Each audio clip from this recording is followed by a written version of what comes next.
TRS ప్రభుత్వం 3 ఎకరాల భూ పంపిణీ చేస్తా అని చెప్పిన టీఆర్ఎస్ ప్రభుత్వం 10 ఏళ్లైనా చేయకపోగా 10 ఏళ్లు చేయనటువంటి వాళ్ళు మేము పట్టుమని 2 నెలలు కూడా కాలేదు, కాంగ్రెస్ వాళ్ళు అది చేయలేదు ఇది చేయలేదు. సిగ్గుందా మీకు?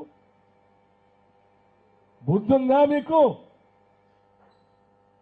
పాలించి ఈ రాష్ట్రాన్ని అధోగతి పాలు చేశారు, ఆర్థిక పరిస్థితిని అతలాకుతలం చేశారు, 7 లక్షల కోట్ల అప్పు చేశారు.